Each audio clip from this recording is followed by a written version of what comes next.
तो मैं दीपक सिंह, आपका व्यवसायिक शिक्षक, महावीर इंटर कॉलेज मलिकपुरा। और दूसरे वीडियो में थर्ड पेपर में रेजिस्टेंस क्या होता है। तो स्वाभाविक है, प्रत्येक पदार्थ के अंदर जो भी हम पाते हैं, लोहा, करंट, जो भी एल्युमिनियम, निकेल, आयरन, तो इसमें जो है करंट के प्रवाह में जो चीज़ बाधा आती है, जो इसमें करंट के प्रवाह में, तो उसी बाधा को हम जो है, बाधा मतलब रेजिस्टेंस मतलब ही बाधा होता है, और उसको हम रेजिस्टेंस कहते हैं। और इसको हम आर से दिखाते हैं। और ये मोह, ये एक प्रतीक चिन्ह आपका बना हुआ है, देखिए इस तरह से आप मोह बनाते हैं ये। और इसका होता है रेजिस्टेंस का इकाई प्रतिरोध की। और इसी को आप उल्टा भी करते हैं तो ये 1/R, 1/R। आर से तो आप दिखा रहे हैं रेजिस्टेंस, और इसका प्रतीक चिन्ह ऐसे बना। और अगर आप इसी में मोह, चालकता, आपसे कोई पूछता है चालकता क्या है, तो ये 1/R। तो 1/R करेंगे तो ये इसका जो इकाई होगी, ये विमा, ये आपकी चेंज हो जाएगी। इसी को हम मोह कहते हैं। तो यहाँ पर आपको देखिए बता भी रहा है, और किताब से अच्छा कुछ नहीं है। बुक में आप आराम से रीडिंग करें तो, या देखते जाएं वीडियोस को भी, तो आपको बहुत राहत मिलेगी। और इसी पदार्थ को चालकता कहते हैं। 1/R को हमने इस तरह से देखिए मोह करके लिख भी दिया यहाँ पे। तो बेसिक अगर हम जो इसके जो फार्मूलाज हैं इसमें देख लीजिए, तो Q = IT,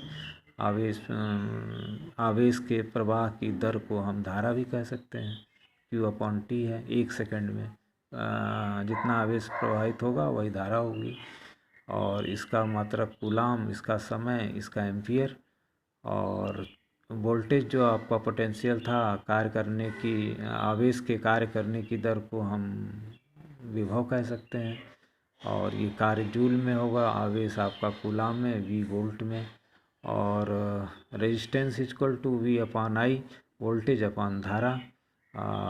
इसको आप कह सकते हैं, अनुपात को हम रेजिस्टेंस कहेंगे। और मोह वही उल्टा आपका हो जाएगा, तो इसका प्रतीक G से आप देखिए तो 1/R। तो आप इससे मोह निकाल सकते हैं। और वैद्युत शक्ति और ऊर्जा क्या है, तो P = वही कार्य करने की प्रति सेकंड दर को हम पावर कहते हैं। और जूल में ही इसका मात्रक आएगा, जूल पर सेकंड। तो आप देखें यहाँ सूत्र के साथ आपको दिया हुआ है P = W/T। और इसमें आप W का मान ITV भी होता है। और इसको जब रखा जाए तो P = VI, तो VI आ जाता है। तो वैद्युत शक्ति के मात्रक किलोवाट हैं आपके, 1000 वाट 1 किलोवाट। अश्व शक्ति 746 वाट के बराबर होता है, जो आपके गांव में मोटर लगी है HP।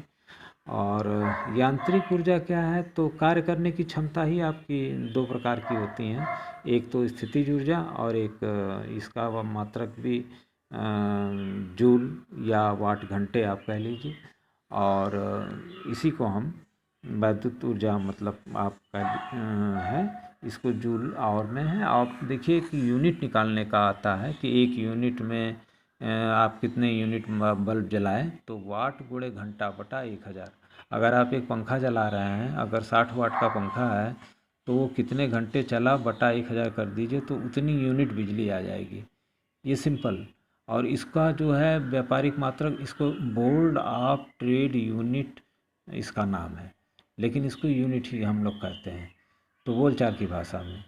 तो किलोवाट आवर देखिए, ये 1000 किलोवाट आवर, ये वाट नहीं, वर्क।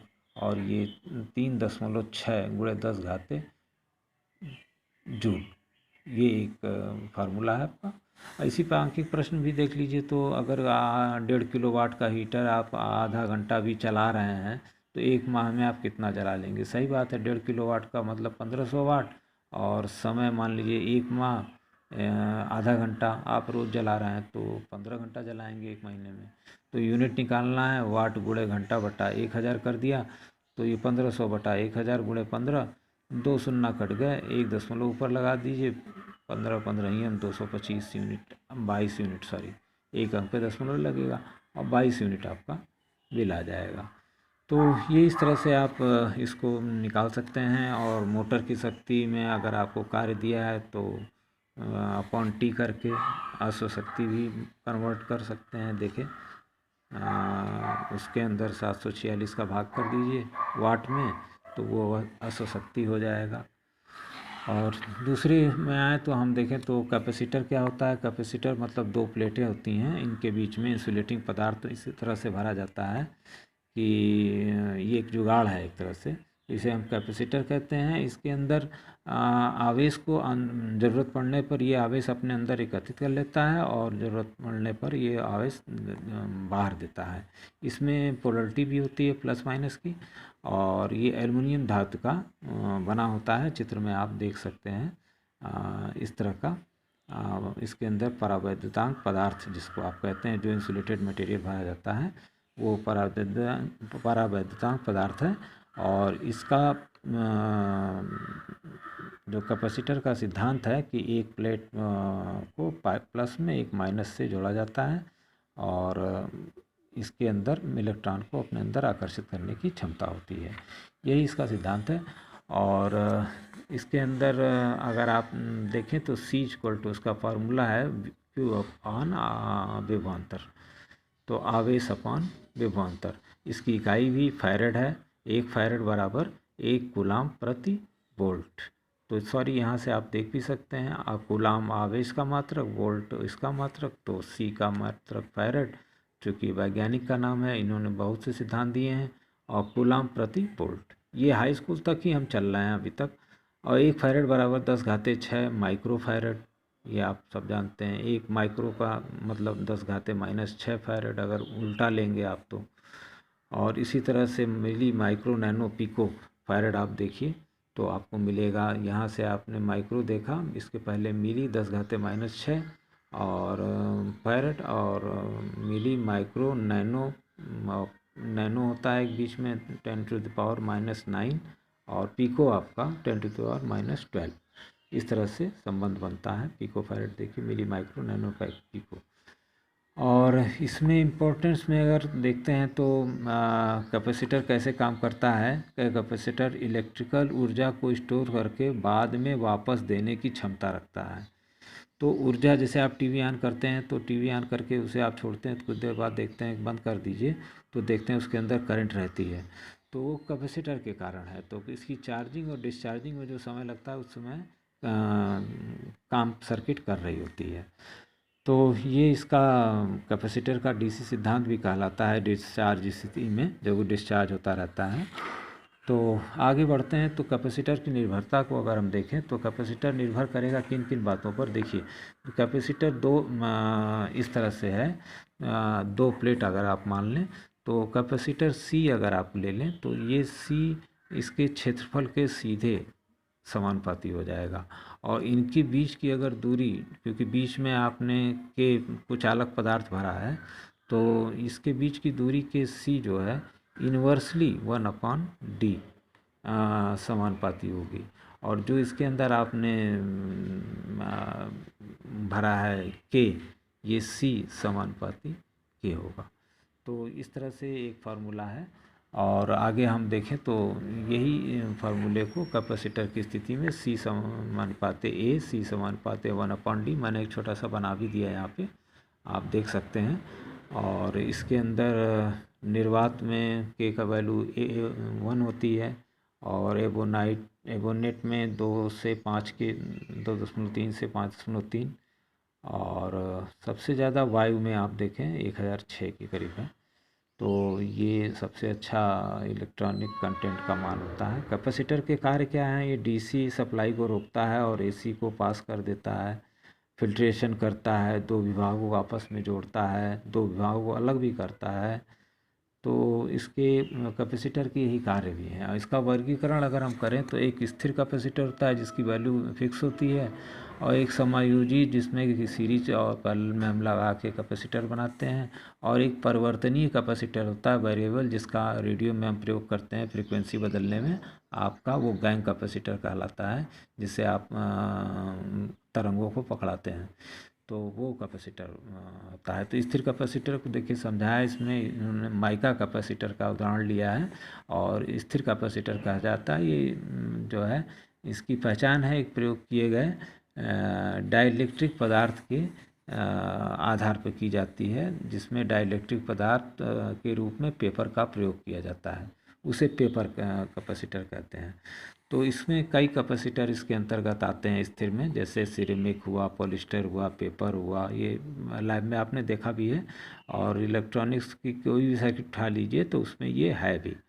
तो इस तरह का इलेक्ट्रोलाइटिक कैपेसिटर, तो इस तरह इलेक्ट्रोलाइटिक कैपेसिटर जो गोल लंबा सा होता है, ये आप यहाँ मैं आपको दिखा देता हूँ। ये देखिए इस तरह से इलेक्ट्रोलाइटिक, ये सेरेमिक है और माइका, ये प्लेट की तरह से आपका कैपेसिटर रहता है, माइका कैपेसिटर।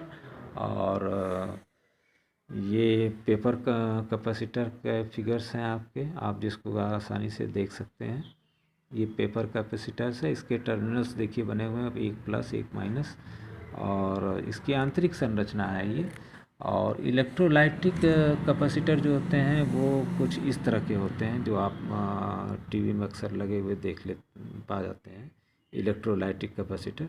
ये आप जो है सुस्त टाइप के होते हैं और इन्हें सर्किट में प्रयोग किया जाता है। और ये जो है इनके ऊपर एल्युमिनियम की धातु चढ़ी होती है, इसमें भी प्लस माइनस होता है।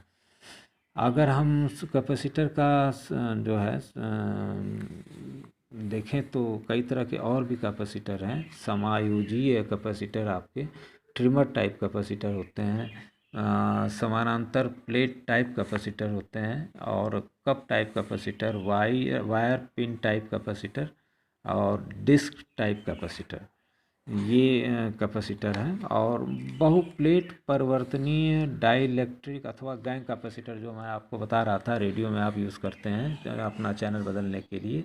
तो ये देखिए ये बहुपरिवर्तनीय वायु या गैंग कैपेसिटर, इन्हें इस तरह का आपका रेडियो में लगा रहता है रोटरी स्विच में। देखिए ये यहाँ बना हुआ है, इसको आप घुमाएंगे तो आपका चैनल चेंज होने लगता है। तो कैपेसिटर से हमें चार्ज करने के बाद जब घटता है चार्ज तो उससे कुछ हानियाँ भी होती हैं, जिसे हम रेजिस्टेंस क्षति, लीकेज क्षति और डाइलेक्ट्रिक क्षति भी कहते हैं। और ये जब ये चार्ज कम होता है तो उस समय इसका कैपेसिटर से हमें ये हानि होती है। और कैपेसिटर को चुनते समय ध्यान देने वाली बात आपकी यही है कि उसको जो उसका मान सही हो और डाइलेक्ट्रिक की किस्म सही हो और मूल्य उसका सही हो। और कैपेसिटर और ताप में अगर संबंध देखा जाए तो ये मैंने दे दिया है आपको कि पॉजिटिव ताप गुणांक वाले कैपेसिटर होते हैं और नेगेटिव ताप वाले होते हैं। तो नेगेटिव ताप वाले जो है इन्वर्सली प्रोपोर्शनल होते हैं, और पॉजिटिव ताप वाले कैपेसिटर जो हैं आपके वो डायरेक्टली प्रोपोर्शनल होते हैं। तो ये कैपेसिटर का ताप का प्रभाव रहा। और इम्पॉर्टेंट चीज़ इसमें है कैपेसिटर की श्रेणी संयोजन जो है आपको ये दिखाया गया है। ये देखिए श्रेणी में आप जो एलईडी बल्ब लगाते हैं श्रेणी में होता है, और चूँकि धारा सब में एक समान जा रही है इसलिए श्रेणी क्रम में है। इस तरह से श्रेणी क्रम में कैपेसिटर का संयोजन, और इसका सूत्र जो है आपका वही सीधा 1/C, ये मैं आपको रेफरेंस में दूंगा। और 1/C = 1/C1 + 1/C2 1/C। इससे अगर हम कोई श्रेणी में जुड़ा हुआ कैपेसिटर है तो एक कैपेसिटर का मान नहीं पता है तो हम निकाल सकते हैं, और फार्मूला हमारा वही C = Q/V रहेगा इस सूत्र में। और अगर यही देखिए समानांतर क्रम में अगर एक कैपेसिटर जोड़ दिया जाए तो समांतर क्रम में जोड़ने की सर्किट ये है, आप देख लीजिए ध्यान से।